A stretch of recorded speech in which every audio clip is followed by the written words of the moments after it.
믿음의 사람은 자신이 살아왔던 삶의 흔적이 언제나 아름다워야만 합니다. 적어도 자신의 삶이 믿지 않는 사람들에게서 조롱과 비난의 대상이 되지는 말아야 합니다. 그래서 그가 걸어가는 삶의 발자국들이 아름다운 믿음의 흔적으로 남아야 합니다. 그러기 위해서 우리는 중단 없이 하나님과의 거룩한 임재 앞으로 나아가야 합니다. 사랑하는 여러분, 살다 보면 하나님과의 친교가 이루어질 때가 있는가 하면 하나님 친교가 떠날 때가 있습니다. 그때가 언제입니까? 개인의 야망을 추구할 때입니다. 이성의 자랑과 육신의 정욕을 추구하는 순간부터 하나님의 친교는 멈추어집니다. 그러나 기억하십시오. 하나님께서 그의 백성들에 주시는 믿음의 비전은 개인적인 야망을 포기하게 합니다. 이성의 자랑을 포기하게 합니다. 육신의 정욕을 포기하게 합니다. 안목의 정욕도 다 포기하게 합니다. 이런 것들이 우리 안에서 일어나기 시작하면 하나님 인도가 떠나게 되는 것입니다. 우리는 이것을 하나님과의 친교라고 이야기를 합니다. 그렇다면 사랑하는 여러분, 오늘 말씀을 시작하면서 묻습니다. 여러분은 지금 하나님과의 친교가 잘 이루어지고 있습니까? 하나님 임재 안에서 날마다 구원의 기쁨을 누리고 있습니까? 우리가 하나님의 은혜로 구원을 받았다라고 믿는다면 우리의 마음이 겸손해야만 합니다. 그 마음에 기쁨의 구원의 감격이 충만해야만 합니다. 그러나 그 세상을 추구하면서 육신의 욕망을 따라가기 시작할 때에 그 마음은 강팍해지기 시작합니다. 강팍이라는 말은 떠나는 마음입니다. 마음이 떠났다 이 말입니다. 부부가 다툴 때의 아내가 남편에게 대단히 강팍해집니다. 마음이 그에게서 떠났다는 것입니다. 남편이 아내 앞에서 마음이 대단히 강팍하다, 그러면 그 마음이 떠난 것입니다. 하나님의 일에 강팍해졌다, 하나님의 일에 내 마음이 떠났다 이 말입니다. 그렇기 때문에 무엇보다도 떠나는 그 마음으로부터 자기를 지켜야만 합니다.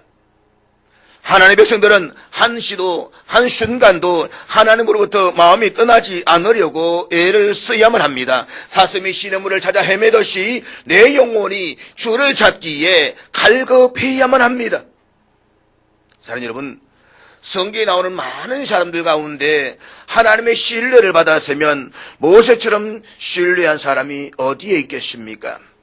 누가 하나님을 신뢰했으면 모세처럼 신뢰한 사람이 어디에 있겠습니까? 그랬던 그가 한순간에 마음의 흐름을 감당하지 못하고 떠납니다. 성경 읽다 보면 우리를 설득하는 구절들이 많이 있지만 제일 슬프게 하는 것은 하나님께서 이스라엘 백성들에게 기업으로 주시겠다고 약속하신 가나안 땅을 모세는 들어가 보지도 못하고 바라만 보다가 죽었다는 것입니다. 얼마나 애를 썼는데, 얼마나 고생했는데, 얼마나 기다린 날을 사모했는데, 그런데 그 땅에 한 발자국도 들어가 보지 못하고 비스간 정상에 올라가서 바라보다가 죽었습니다. 비스가 정상에 올라가면 이스라엘 전체가 다 환하게 보인답니다. 들어가고 싶은 땅, 그렇게 소망했던 땅, 그 땅에 들어가지를 못했습니다. 모세는 한순간 하나님께서 돌을 쳐서 바위를 쳐서 물을 내라고 했을 때에, 명하라고 했을 때에 그 명함을 잊어버리고 분노해서 그냥 화를 내면서 바위를 내리쳤습니다. 한순간 마음을 떠나서 교만했던 자신을 회개하면서 신명기 3장 23절로 보면 이렇게 하나님께 간절히 기도하고 있습니다. 하나님께서 이 일의 시작부터 저를 참여시켜 주셨습니다. 부디 이 일의 마지막까지 저를 참여시켜 주셔서 제가 저 강을 건너가서 요단강 저편에 있는 좋은 땅, 축복이 무성한 언덕, 레바논의 산지들을 보게 해 주십시오. 얼마나 들어가 보고 싶었겠습니까? 모세 이 기도에 대해서 하나님께서는 이렇게 매몰차게 말씀하십니다. 이제 됐다. 더 이상 이 일로 내게 말하지 마라. 입 닫아라 이 말입니다. 그리고 이렇게 말씀하십니다. 너는 거리도 들어가지 못하리라. 한순간의 마음의 떠남이, 한순간의 교만이 그토록 간절히 소망했던 그 땅에 들어가지 못했다는 것입니다. 그래서 여러분, 그 마음이 하나님께로부터 떠나지 않도록 기도하십시오. 마음의 교만이 하지 않도록 시간마다 때마다 겸손으로 자신을 낮추십시오. 그러면 때가 되었을 때에 하나님께서 높여주실 것입니다. 내가 나를 높이려고 하면 교만이 올 것입니다. 그러나 하나님께서 나를 높여주실 때에는 영광이요 축복입니다. 그리고 우리가 그렇게 살아갈 때 하나님은 마지막 날 열방의 민족들이 바라보는 가운데서 우리에게 영광스러운 관을 씌워주실 것입니다. 늘 두려운 것 살아가는 것은 내가 목사이지만, 내가 말씀을 전하지만, 내가 예수를 믿는다라고 말하지만, 내가 복음을 전하다가 마지막 순간에 천국에 들어가지 못할까? 그게 제게는 두려움입니다. 물론 하나님께서 나를 긍휼히 여기셔서 나를 받아주실 것입니다. 그렇지만 그건 내 마음이겠지요. 한순간 내 마음이 떠나서, 내 마음이 하나님께 떠나서 세상을 향해 가다가 하나님 버림받아서 평생 복음을 전하며 평생 예수를 믿는다라고 해놓고 그 마지막 순간에 내가 하나님께 하지 못했다. 이게 바울의 두려움이었습니다.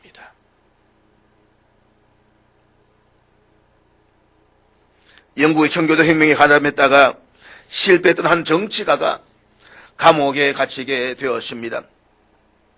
그런데 그 감옥에 갇히게 된 계기가 오히려 자신의 문학적 재능을 발견하고 문학적 장르로 돌아가게 되는 계기를 제공하게 됩니다.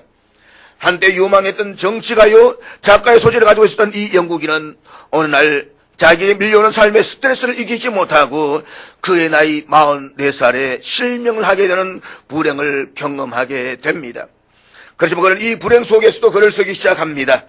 그동안 자신을 사랑했던 아내는 잠시 그를 버리고 떠나갔다가 돌아왔지만 3명의 딸을 남겨두고 먼저 세상을 떠나갔습니다. 48살에 재혼한 두 번째 아내도 결혼한 지 1년 만에 그의 곁을 떠나 영원한 하늘나라로 갔습니다. 이제 그에게는 세속적으로 위로를 받을 수 있는 것이라고는 아무것도 없었다라고 합니다. 그에게 유일한 위로가 있었다라고 한다면 그것은 하나님의 말씀을 묵상하시는 것이었다라고 합니다. 그 시절에 그가 특별히 좋아했던 말씀은 요한일서 5절의 말씀이었다라고 합니다. 하나님은 빛이라 그에게는 어두움이 조금도 없으시다는 것이니라. 아마도 그가 실명을 했었기 때문에 그에게는 빛이 더욱더 소중했을 것입니다. 캄캄한 어둠 속에서도 그는 내 인생을 이렇게 끝낼 수 없다는 각오로 기도하면서 자신에게 영적인 빛을 제공했던 성경의 이야기 속으로 들어가 글을 쓰기 시작합니다. 다행스럽게 55살에 세 번째로 결혼했던 아내 엘리자베스는 헌신적으로 그를 돕습니다. 그는 밤이면 상상의 나래를 펼치고 작품 구상에 몰두하다가 아침에 밝아오면 자기를 돕는 사람들을 통해서 작품을 구술해서 써내려가기 시작합니다. 그가 실명한 지 15년 만인 그의 나이 59세에 그는 무려 10권으로 펼쳐지는 기독교 문학의 최대 서사시요 영국의 르네상스를 대표하는 작품이며 인류의 불멸의 명작인 신라권을 탄생시키게 됩니다. 이 주인공이 바로 존 밀턴이었습니다.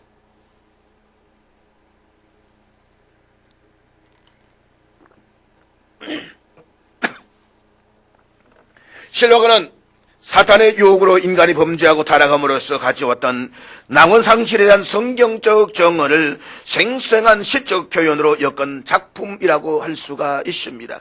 밀턴은 이 작품을 끝낸 다음에 그 다음 작품에 대한 계획을 가지고 있지는 않았습니다. 그런데 하루는 밀턴의 퀘이커교도 친구였던 카마서 엘루드라는 사람이 찾아와서 이런 말을 던졌다고 합니다. 당신은 낙원 상실에 대한 이야기만 하고 낙원을 다시 찾는 일에는 관심이 없습니까? 이 말에 도전을 받은 그는 그때부터 다시 작품 구상에 들어갑니다. 1674년 그가 66세로 세상을 떠나기 4년 전 자신이 나이 62세 그러니까 신라권을 완성한 지 3년 만에 신라권의 후편이라고 할 수 있는 복낙원이라는 책을 세상에 내놓게 됩니다. 다시 찾은 낙원이라는 이야기입니다. 제2아담이신 예수 그리스도께서 사탄의 유혹을 이기시고 마침내 인류가 상실했던 그 낙원을 다시 찾아주는 이야기, 그것이 바로 복낙원입니다. 그런데 오늘 저와 여러분은 낙원을 잃어버린 신낙원, 그리고 낙원을 다시 되찾게 되는 복낙원 그 사이에서 살고 있습니다. 아직 낙원은 회복되지 않았습니다. 다시 말하면 우리는 아직도 죄와 타락의 징과 농후한 이 고통과 타락한 세상 속에서 살아가고 있습니다. 그렇다면 언제까지 세상은 이런 고통과 갈등을 계속하게 될까요? 오늘 우리 함께 읽은 말씀에서 이사야 선지자는 그 대답을 들려주고 있습니다. 그 대답은 메시아가 다시 오시기까지라고 말입니다. 그래서 오늘의 말씀은 우리가 구원을 받았을 때에 다시 오시는 예수님을 통해서 회복하게 될 구원의 궁극적인 소망에 대한 약속이라고 말할 수가 있습니다. 그렇다면 우리가 기다린 메시아를 통한 궁극적인 소망의 약속은 무엇일까요? 첫째는 땅의 회복입니다. 본문 1절과 2절에 주시는 약속의 말씀이 바로 그것입니다. 1절, 2절 우리 다 같이 읽도록 하겠습니다. 같이 읽습니다. 시작. 이것은 본문 이사야 35장이 오기 이전인 33장 9절에서 보여주었던 이 세상에 대한 완벽한 회복이라고 말할 수가 있습니다. 우리 앞으로 좀 넘어가서 33장 9절 말씀 우리 한번 같이 읽도록 하겠습니다. 33장 9절 말씀 다 같이 읽겠습니다. 땅이 슬퍼하고 쇠잔하며 레바논은 부끄러워하고 마르며 샤론은 사막과 같고 바산과 갈멜은 나뭇잎을 떨어뜨리는 도다. 이것은 타락한 땅에 대한 정언입니다. 그런데 이렇게 슬퍼하던 땅이 이제 기뻐하게 된다는 것입니다. 사막은 백합화처럼 피어나게 된다는 것입니다. 부끄러워하고 메말랐던 땅이 아름다움과 영광의 땅으로 다시 회복하게 된다는 것입니다. 그리고 이런 약속은 35장 7절에서도 계속 되어지고 있습니다. 35장 넘어서 7절 우리 다시 보도록 하겠습니다. 7절 우리 다 같이 읽겠습니다. 시작. 사랑하는 여러분, 왜 이런 땅들의 회복이 필요할까요? 성경의 첫 번째 책인 창세기에는 인간의 죄와 타락이 인간이 살고 있는 이 땅에까지 영향을 끼쳤다라고 말씀을 하고 있습니다. 아담과 하와가 범죄함으로 말미암아서 아담과 하와에게만 끼친 것이 아니라 그 죄의 영향이 온 피조물에 미쳤다라고 말씀을 하고 있는 것입니다. 우리 창세기 3장 17절과 18절의 말씀 다 같이 읽도록 하겠습니다. 같이 읽습니다. 여기에 보면 땅이 저주를 받았다라고 했습니다. 그래서 땅이 가시덤불과 엉겅퀴를 낸다라고 했습니다. 사도바울은 이런 땅의 저주로 말미암은 피조 세계의 고통을 아주 가장 실감하게 정언하고 있습니다. 로마서 8장 22절 말씀 우리 같이 읽도록 하겠습니다. 시작. 피조물이 다 이제까지 함께 단식하며 함께 고통을 잊는 것을 우리가 아느니라. 여기 보면 단식이라는 단어가 나옵니다. 자연이 단식한다는 것입니다. 자연이 단식한다는 소리를 들어본 적이 있습니까? 자연이 듣고 있는 신음소리에 귀를 기울여 본 적이 있습니까? 자연은 아름답습니다. 자연은 위대합니다. 그러나 그것은 피상적인 관찰에 불과한 것입니다. 자연도 더 깊은 곳으로 들어가 보면 자연의 세계에도 약육강식, 질병과 전쟁, 치열한 생존 경쟁이 계속되고 있습니다. 병과 죽음이 자연을 잠식하고 있다는 사실을 발견할 수가 있습니다. 식물도 마찬가지입니다. 그들이 가시를 경험하고 바이러스를 경험합니다. 병충의 피해로 말미암은 고통과 죽음을 날마다 경험하고 있는 모습들을 식물세계 깊은 곳에서 일어나고 있습니다. 거기에 현대적인 인간의 탐욕으로 말미암은 쓰레기 공해, 공장 폐수, 전쟁의 연습, 엘니뇨 현상, 원전의 폐해로 죽어가는 자연의 안타까운 절규의 소리에 우리는 귀를 기울여야만 하는 것입니다. 오늘 생태계 문제는 인류 최대의 문제로 떠오르고 있습니다. 우리만 해도 그 마찬가지입니다. 불과 7년 전만 하다 보면 사과는 강원도에서 재배되지를 못했습니다. 그런데 사과가 강원도에서 재배가 됩니다. 단감은 그럼 진영에서 만났습니다. 그런데 진영의 단감이 지금은 안 된다라고 합니다. 기온이 높아져서 말입니다. 이미 우리는 아열대성 기후 속에서 이제 여름철 되면 태풍의 심각한 두려움 속에 직면하고 있습니다. 사랑하는 여러분, 창조주 하나님께서 저와 여러분 우리를 이 땅의 청지기로 관리자로 세우셨다라고 한다면 우리에게도 이 자연을 보호하고 자연을 회복하는 일에 특별한 관심을 가져야만 합니다. 우리가 자연을 보호하면 자연이 우리를 보호한다는 말은 성경의 진리와 일치합니다. 그래서 이런 자연보호 운동에 자신을 헌신하고 있는 그리스도인들을 서구 세계에서는 거린 크리스천이라고 부르고 있습니다. 우리가 가난한 이웃들을 구제하고 섬기는 이웃사랑은 중요한 주님의 명령입니다. 그러나 이웃사랑 못지않게 자연을 보호하고 환경을 정화하고 자연을 회복하는 자연사랑에도 성경에 명령이 있습니다. 우리가 예수님의 다시 오심, 메시아를 대망해야 할 중요한 이유가 무엇인가? 그것은 바로 우리 살고 이 땅의 온전한 회복을 다시 오실 그분이 이루실 것을 믿고 있기 때문인 것입니다. 이것이 바로 땅의 회복입니다. 그러나 오늘 본문의 이사야 선지자는 땅의 회복에서 끝나는 것이 아니라 메시아를 통해서 우리가 기대해야 할 궁극적인 또 하나의 소망을 말씀하고 있습니다. 그것은 두 번째로 인간 됨의 회복이라고 말하고 있습니다. 인간 됨의 회복. 하나님 본래 처음 인간을 지으실 때의 상태, 우리가 어떤 모습으로 지어졌을까요? 시편 8편 4절 5절부터 같이 한번 같이 보도록 하겠습니다. 8편 4절 5절 같이 읽습니다. 시작. 여기 5절에서 두 개의 단어에 주목해 보시길 바랍니다.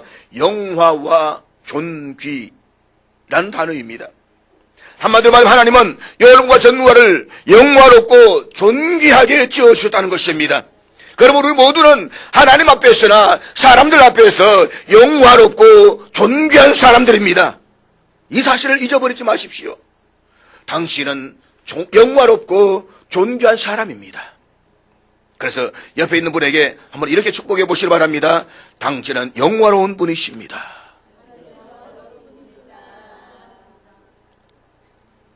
감동이 별로 없습니까?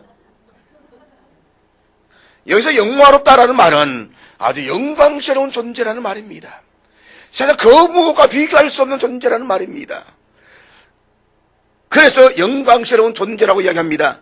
자, 이제 짝을 바꾸어서 반대편에 있는 분에게 또 합시 이렇게 한번 축복해 보시기 바랍니다. 당신은 존귀한 분이십니다.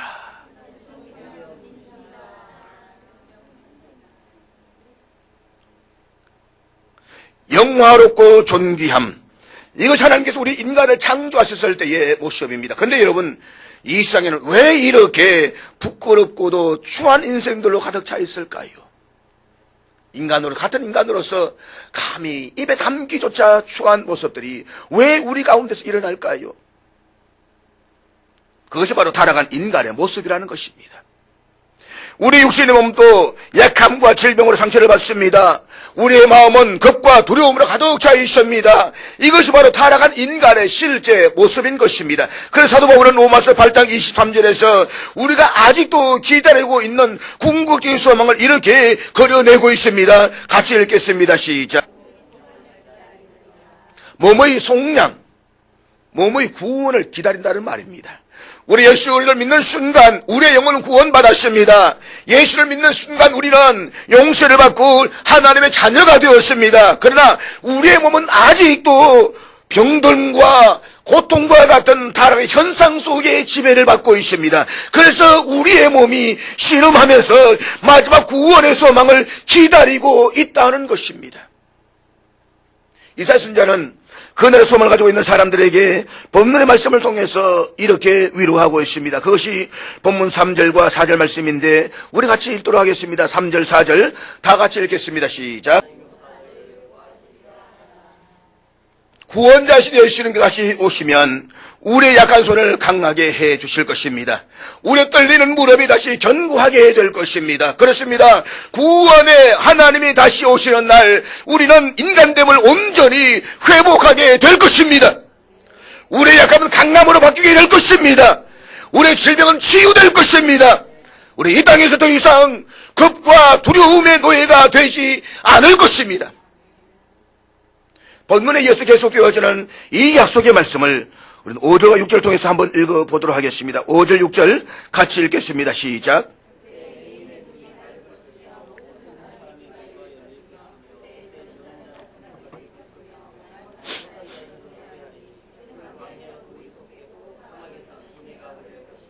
여기 자연의 회복과 함께 인간됨의 완벽한 회복을 약속하고 있습니다. 사실 이런 놀라운 소망은 우리가 예수를 만나는 순간부터 우리 안에서 거룩한 기대로 회복되기 시작한 것입니다. 사랑하는 여러분, 예수님이 이 땅에 오셨을 때에 그가 하신 일을 기억하십니까? 물론 예수님은 우리를 구원하시기 위해서 이 땅에 오셨습니다. 그러나 예수님은 이 땅에 오셨을 때에 시각장애인들의 눈을 만지시고 눈을 뜨게 하셨습니다. 청각장애인들의 귀를 먼저 듣게 하셨습니다. 말을 못하는 언어장애인들의 입술을 만드셔서 그들로 말을 하게 하셨습니다. 우리가 주님을 만났을 때에 우리는 이미 치유를 경험했습니다. 그러나 아직도 우리가 경험하는 치유는 부분적 치유인 것입니다. 성경은 우리의 구원자이시며 메시아신 주님께서 다시 오시는 그 날에는 우리의 영혼의 구원뿐만 아니라 몸의 구원이 온전히 이루어질 것입니다. 그리고 바로 그때 우리는 비로소 온전히 회복되는 존재로 주 앞에 서게 될 것입니다. 우리가 이 소망을 가지고 있다면, 이 궁극적인 회복의 기대를 가지고 있다고 한다면 이 세상을 살아가는 동안에 조금 힘들어도 우리는 결코 낙심하거나 기죽을 필요는 없습니다. 절망할 필요가 없습니다. 우리는 우리의 약한 손을 강하게 하실 그분을 바라보면서 지금부터 강하고 담대하셔야만 합니다. 우리의 팔과 다리가 정상이 아니어도 결코 두려워할 필요가 없습니다. 마침내 우리를 굳세게 하실 그분, 지금도 나를 붙들어 주시는 그분을 신뢰하며 믿음으로 살아가십시오. 이것이 우리를 기다리고 있는 궁극적인 구원의 소망이기 때문입니다. 사랑하는 여러분, 이런 놀라운 구원의 약속을 믿고 살아가는 우리 시대의 한 사람을 저는 소개하려고 합니다. 우리가 익히 잘 알고 있는 사람이기도 합니다. 릭 부이치치라는 사람입니다. 팔다리가 없는 사람입니다. 이 사람 1982년 12월 호주 멜버른에서 목사의 아들로 태어났습니다. 태어나서 보니까 팔도 없고 다리도 없습니다. 몸뚱이밖에는 없습니다. 얼마나 놀랐겠습니까? 담당 의사도 놀라고 아버지도 놀랐습니다. 그 교회 모든 교인들이 충격을 받았다고 합니다. 그렇지만 그의 가족들은 그를 포기하지 않았다 합니다. 하나님 말씀을 읽으면서 날 마침내 가정 예배에서 그들은 요한복음 9장 3절에 기록된 약속의 말씀을 받아들이기로 결정했다라고 합니다. 요한복음 9장 3절의 말씀의 내용을 아십니까? 태어날 때부터 소경이 된 사람이 있었습니다. 예수님께서 그를 바라보시면서 하셨던 말씀입니다. 이 사람 이렇게 된 것은 부모의 죄가 아니다. 조상의 죄도 아니다. 뭐라고 말씀하셨습니까? 같이 읽겠습니다. 시작.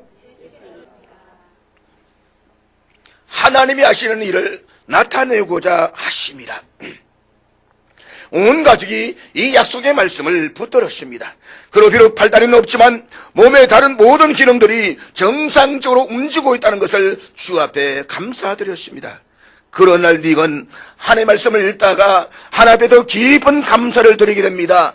그가 드렸던 감사는 이것입니다. 내가 비록 팔도 다리도 움직일 수 없지만 자신의 몸뚱이 아래쪽에 붙어있는 다리 쪽에 있는 가는 곳에 붙어있는 작은 뼈 2개를 이용해서 자신이 기어갈 수도 있고 굴러갈 수도 있는 사실 앞에 하나님을 찬양했다고 합니다. 그때 달라고 했던 놀라운 말씀이 우리 잘 아는 로마서 8장 28절의 말씀입니다. 제가 가장 좋아하는 말씀 가운데 한 구절이기도 한데 우리 같이 읽도록 하겠습니다. 우리가 알거니와 하나님을 사랑하는 자 곧 그의 뜻대로 부르심을 입은 자들에게는 모든 것이 합력하여 선을 이루느니라. 이 말씀을 릭 부이치치는 이렇게 적용했다라고 합니다. 내가 이렇게 된 것도 하나님의 특별한 섭리가 있는데, 그러나 아직도 내가 이 지킨 본을 가지고 다시 팔다리 끝에 붙어있는 작은 이 뼈란 다리 말입니다. 작은 것, 이 지킨 본을 가지고 굴러갈 수가 있다라고 한다면, 움직일 수가 있다면 내가 이것을 통해서 나는 모든 것을 통해서 합력하여 하나님의 선을 드러낼 것이다. 그리고 그에게 어떤 일이 생겼습니다. 팔도 다리도 없는 그 몸이지만 닭뼈 같은 작은 2개의 뼈, 뭉클어진 이 뼈들을 사용해서 드럼을 치기 시작을 합니다. 스케이트보드를 타기 시작을 합니다. 수영을 하기 시작을 합니다. 스쿠버 다이빙에 도전을 합니다. 축구를 하기 시작했습니다. 골프를 치고 컴퓨터를 능숙하게 다루는 일에 이르게 되었습니다. 심지어 자신의 치아에다가 낚싯줄을 문 채 낚시를 하기도 합니다. 그런가 하면 자신 어깨를 들썩이면서 오케스트라를 지휘하기도 했습니다. 그는 이렇게 말합니다. 저는 기적을 믿습니다. 그리고 아직도 정상인처럼 자유롭게 걷고 무거운 것을 들어 올리고 도구를 마음껏 활용할 수 있는 그 어느 날을 주께서 나에게 주실 것을 믿습니다. 그러나 그 날을 기다리면서 오늘 저는 이미 주신 것들을 감사하며 그것들로 기적을 만들고 싶습니다. 나라는 존재가 기적을 바라기만 하는 존재가 아니라 기적이 되는 삶을 살고 싶습니다. 실제로 그가 그런 삶을 살아가고 있지 않습니까? 제가 사진을 찾다 보니까 결혼한 것도 알았지만 자녀를 낳았는데 이 아들과 함께 얼마나 이쁘게 놀고 있는지 그 모습도 환상이었습니다. 계속되는 그의 고백을 한번 들어보십시오. 저는 팔도 다리도 없지만 현 한계도 없습니다. 포기하지 않으면 절망을 희망으로 바꿀 수가 있습니다. 절망의 자리에서 주님과 내 인생을 허가하는 바로 그 순간 그는 나에게 플라잉의 축복을 주셨습니다. 닉 부이치치가 두 권의 책을 펴냈습니다. 첫 번째 책의 제목이 허거입니다. 나는 어느 날 주님을 허거했다고. 그리고 내 인생을 받아들이기를 허거했다고. 그리고 나에게 다가오는 사람들을 허거하고 살기로 했다고. 그가 두 번째 책을 펴냈습니다. 그랬더니 주님이 나에게 플라잉의 축복을 주셨다고. 나는 내 한계를 넘어서서 그의 능력을 통해서 플라잉의 인생, 한계를 초월하는 비상의 인생을 살기로 시작했다고. 사랑하는 여러분, 닉 부이치치가 바라보았던 그 하나님, 그 하나님이 오늘 저와 여를 바라보는 하나님이라고 한다면 닉 부이치치가 자신이 주님을 고백했던 그 예수 그리스도가 여러분과 저의 주님이라면 우리도 동일한 믿음으로 하나님의 약속의 말씀을 붙들고 남은 인생을 회복하고 하나님의 기대를 이루어드리는 놀라운 삶에 한번 도전해보고 싶지는 않으십니까? 이제 여러분의 약한 손을 펴십시오. 그리고 주의 손을 붙드십시오. 내 무릎이 아팠지만 내 아픈 무릎으로 꿇어 기도의 무릎으로 살아보십시오. 그래서 십자가에서 나를 위해 죽으시고 나를 위해 다시 부활하신 주님을 바라보십시오. 믿음으로 살아가는 주님의 그런 능력을 힘입으십시오. 그 주님을 허가하십시오. 주님이 나에게 주신 내 환경과 인생을 거절하지 말고 받아들이십시오. 이 고통스러운 오늘의 삶 속에서도 모든 것을 통해 선을 이루시는 하나님의 뜻이 있다는 것을 선포하십시오. 내가 비록 가난 속에 있지만, 고통 속에 있지만, 질병 속에 있지만 하나님은 이 모든 어려움을 통해서 선을 이루어 주실 것이다. 선언하십시오. 그리고 이제 믿음으로 도전하십시오. 여러분, 저의 인생에도 하나님의 능력을 베푸실 플라잉의 인생, 한계를 초월해서 비상하는 인생이 시작될 것을 믿으시기를 바랍니다. 사랑하는 여러분, 오늘 여러분이 무엇이 여러분을 붙들고 있습니까? 무엇이 여러분을 낙심하게 만들고 있습니까? 무엇이 여러분을 절망하게 하고 있습니까? 무엇이 여러분의 마음을 강팍하게 하고 있습니까? 무엇이 여러분의 마음을 떠나게 하고 있습니까? 그 다음에 이제 여러분 앞에 있는 사랑하는 주님의 놀라운 약속의 말씀을 붙드십시오. 그리고 나를 위해 죽으시고 부활하신 그 주님이 내 인생을 인도하시겠다고 약속한 그의 손길 앞에 저와 여러분의 인생을 맡기십시오. 그리고 그의 손을 붙드십시오. 우리가 그렇게 할 수만 있다고 한다면 그분이 나를 붙들어 인도해 주실 것입니다. 내 인생의 한계를 초월해서 하나님 마침내 내 인생 속에 이루어 주실 것입니다. 그 회복의 기적을 지금부터 경험해 나가는 놀라운 삶이 여러분과 저의 인생 속에 이루어질 수 있기를 주의 이름으로 축복합니다. 기도하겠습니다.